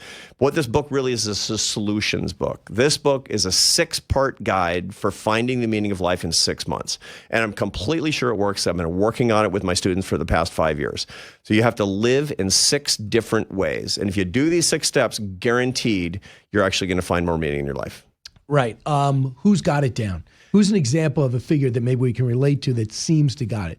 Grandma's got it. What do you mean? It's like the older people who grew up in the before times, who grew up before the devices, who grew up in a different culture. They were dedicated to the 4 big institutions of meaning. Grandma is more likely to practice her religion. Grandma is more connected to her family. Grandma had lifelong friends. Grandma is actually dedicated to serving other people in what she did from day to day. So let's talk about friends. Yeah.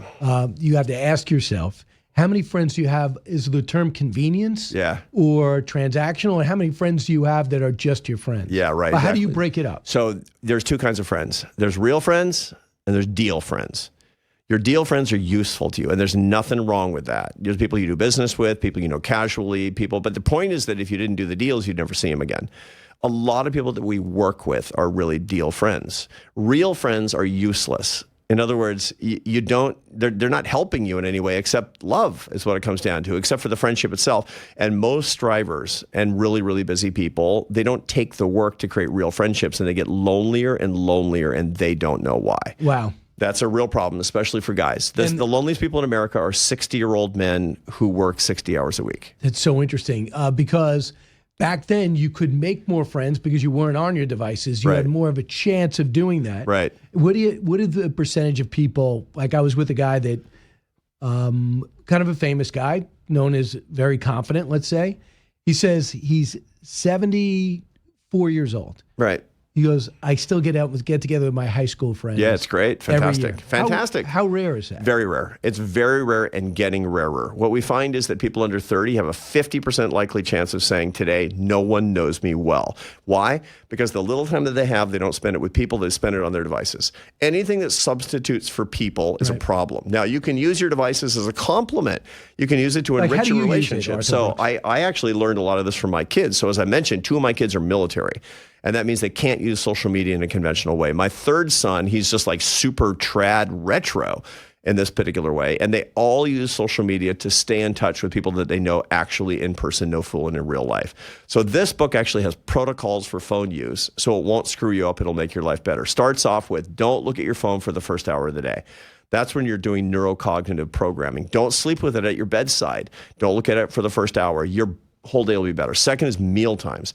Don't even have the phone on the table during meal times. It interrupts the neurochemical processes. Just having it around you. Looking at it, because it's going to actually cut off a hormone in your brain called oxytocin that connects you to other people. You need that hormone.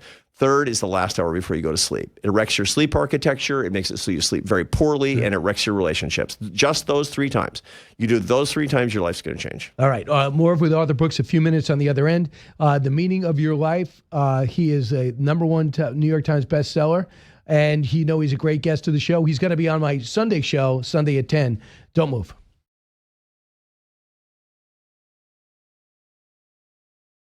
Just a couple of minutes with Arthur Brooks. The Meaning of Your Life is the name of the book, Finding Purpose in an Age of Emptiness.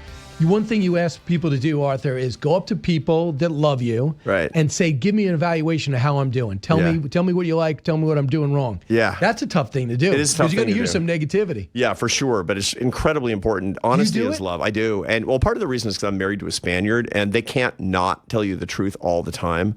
I mean, yesterday I got completely taken to the woodshed by my wife. We've been married 35 years, man. Because I had, over the weekend, I had this thing, and she's like, you're being a baby, and, you're being kind of a prima donna. I had a big event, a big book kickoff event, and I was kind of complaining because there was no protein in the breakfast bar. And she's like, what's wrong with you? I mean, what do you think you are, some sort of a star? And so the truth is, we have a deal. When I'm not acting right, she tells me. And part of it is because I don't want the truth, but I need it. And you don't know the meaning of your life if you're lying to yourself and other people are lying to you, which is one of the other problems that successful people have. They get people kissing up to them all the time. And the result is they start getting more kind of detached from reality and sad, and they don't know why, because they don't actually know themselves. Right. Is the term, I saw Jamie Dimon said that, when he got fired, how'd you take it? He goes, well, it's never good to be fired, but my self-esteem is not wrapped up in my job. So it was not nearly as bad as it was for other people. Yeah. And that's what you're looking for, right? For sure. Well, the other thing to keep in mind is that the suffering is in every person's life. So it's not just about the truth about yourself, but when bad things happen to you. And suffering is an enormous source of meaning. When you suffer, the right side of your brain is active, and the right side of your brain is where you find the meaning of your life. So the key thing to do is not to eliminate it, is to learn from it. And be bored. Don't be afraid. Exactly right. The Meaning of Your Life. Arthur Brooks. Go pick up the book. It's out tomorrow. It's out tomorrow, Tuesday. But pre-order it now. Exactly right. Get it delivered.